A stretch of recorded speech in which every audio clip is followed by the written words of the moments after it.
Everything is difficult. Help me help you. Girl, what you trying to do? 'Cause I don't got.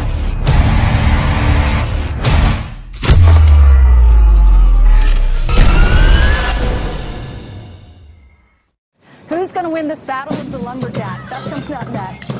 I'm putting my money on Clayton.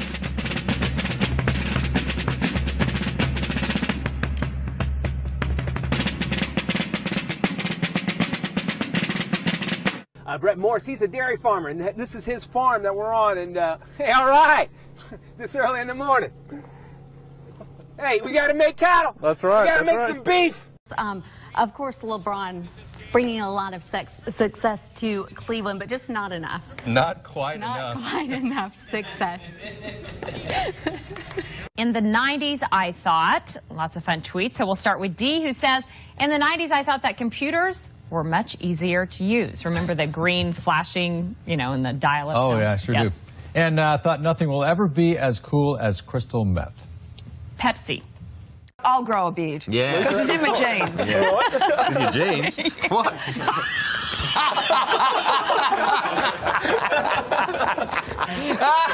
I was going to find it. No, you weren't going to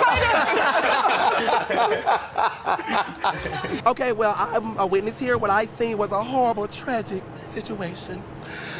The guy was coming down, and I guess the police was trying to do a stop point. The man said, no, not today, and they began to race behind each other like cats and dogs. The police officer got behind the man, and the police car just twisted around like a tornado, girl, and the Lord just shook it up, and the man just got injured. His head went to one side, and his body went to the other side, and girl, he hit the pole, and now the result is this police officer don't know if his life is going to continue to make it, or he going to just tap out. Lord be with this young man. He need a blessing. I was actually going to buy me a piece of burger from Burger King, and I just stopped right in the middle because my hunger just went away.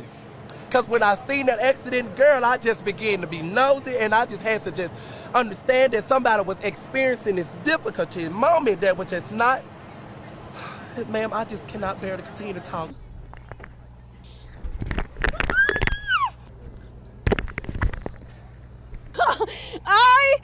Okay. Woo. No.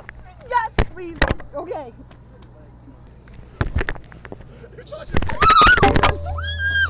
On May 17.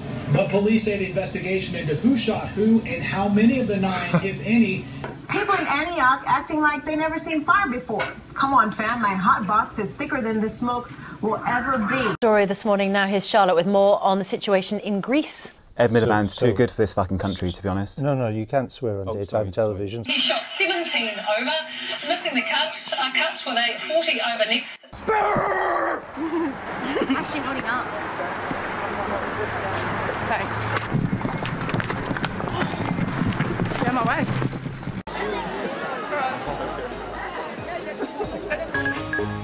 Op het programma alleen artiesten die spektakel combineren met humor. Sorry, het is grappig. En die komen zowel uit België als uit het buitenland. Zoals Gelderschutter. So in Luton, for example, more than half of pupils speak English as an additional language. Here in Peterborough, it's 39%, but in central Bedfordshire, the figure is much lower. Just 5%. Well, Tom may have been disappearing in his report there. I'm very pleased to say he's reappeared in the studio. Now, in the past few weeks, the SPCA has been receiving calls. Sorry about that. Hi. Have a nice day. Thank you. Sorry about that. Will they trade it? What has the departure of David West done to the team's plans? Oh, gotta like that on live TV, huh? The Pacemates enjoying some free airtime. Boy, where was I? Wow. New NBA rules. This is no longer a foul. Oh, that's no longer a foul. We learned that tonight in the Golden State game. Thank you, Jeff. Actually, you should have come down and hacked me a little harder. You should have taken a saw and sawed off my arm. That is still not a foul. That's allowed. Yeah, it's not a foul anymore. Not a lot of calls and a lot of hacking going on, and frankly, in the first quarter, Golden State could have gotten away with this. Hey, LeBron, you want to get to the basket? No way. But let's face it, folks, after the first quarter, it was all about the Cavs and their shooting performance. And did you know that J.R. Smith and Schumpert made 4 more shots than I did in tonight's game. This is what they were playing with tonight. This is what they were playing with tonight. Not basketballs, but bricks. Where are you in Morris? I'm in the back of my tractor trailer. Yeah, and where is How close to Interstate 80 are you? Just about half a mile. South of Interstate 80? Just south of it, yeah. Okay, it looks like that circulation, that tornado is between Morris and Seneca. And is it raining heavily around you now? Yeah, and the wind's blowing really heavily, like it's a blast from Howard Stern's asshole. Oh. Had to have one of those, didn't you? I'm concerned about Ryan back in his truck. What should he do right now? Right now, Ryan, are you near a building that you could get into? He lost the phone. Okay, Ryan said he was in the back of his truck. Now listen, not to be crude, but are we to take away from this that Bradley Cooper is now dating Step Bladder's sloppy second? That's exactly what we're to take away from this. But you know, most guys would be good with this. This could be sloppy 15ths and they'd take it. Give us a little bit of the premise here. You're basically teaching these high school seniors how to get into a little bit of trouble, or how to do things without getting into trouble, I guess. Yeah. Sorry, I just woke up like 5 minutes ago. Oh, you were sleeping? Hell yeah. Dude, it's like 6 o'clock over here. It's very early. Jesus Christ. Well, we appreciate It's very early, and I'm very tired. You know the Warriors won the fucking championships last night. Okay, we gotta go. I just said that for it. You're right, good. Thank you. We're gonna go now. Okay, back to me. Back over here there. Okay.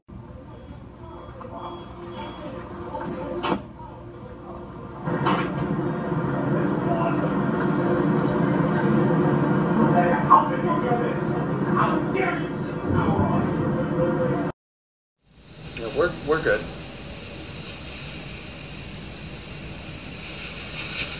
I'm really tan.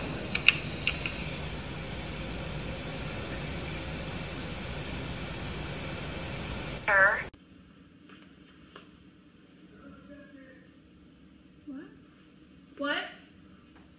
Oh, you can just step in.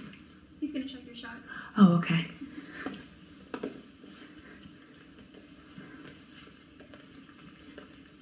Tonight, we continue our week-long series with Class 3A. Wait for me on the prompter there. Sorry. All right, I think we had a little technical issue there. Pretty obvious. Eyewitness News starts right now.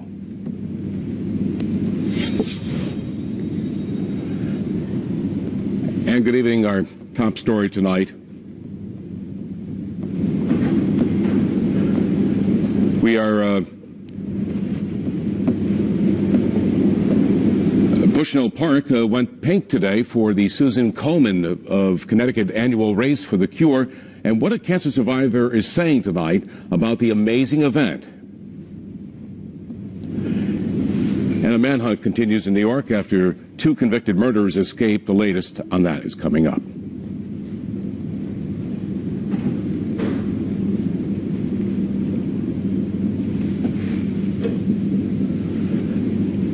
Now to a 5 Cares event, an overwhelming show of support as thousands take part in the Susan Komen Connecticut Race for the Cure in Bushnell Park this morning. The annual event helping those battling breast cancer and celebrating survivors. Channel 3's Eyewitness News reporter Sajata Jan has that story. And we're going now right to Hartford, and Roger Susannon is live in Hartford, where they just had a big event in Hartford. Roger, you're talking violence. Does this offend you? It's the Confederate flag. Is it a symbol of Southern pride or a symbol of hate? And then, what about this? Does this offend you? This word. President Obama said it out loud in an interview, and a lot of people are shocked. This shouldn't happen to anyone. The whole thing that we have been talking about is whether this is terrorism or not. And I think it is terrorism. By any stretch of the imagination, you can understand that people are upset. But you know, we're going to continue to talk about that. The president himself said he's angry today. And local leaders said they are angry, too, that violence like this can't happen in a church. But everyone I've spoken to as well has also talked about healing. I just think it's really sad that when we have 9 people who've lost their lives. We're going to take a break. We're going to take a break And so we you can have have a to real deal with something like conversation. this. But I think it's important, too, that people see the ignorance with it. An unnerving sight today at a London Gay Pride celebration, an ISIS flag among a sea of rainbow colors. CNN International Simon editor spotted the flag and was able to snap these pictures. Joining me on the phone from London is CNN's International Lucy Paul. This man, quite distinctive from the rest of the crowd, he was dressed in black and white, whereas everyone else was brightly coloured, as you can see from the photos. This man dressed in black and white was waving what appears to be a very bad mimicry, but a clear attempt to mimic the ISIS flag, the black and white flag with the distinctive lettering. I mean, if you look at the flag closely, it's clearly not Arabic. In fact, it looks like it could be gobbledygook.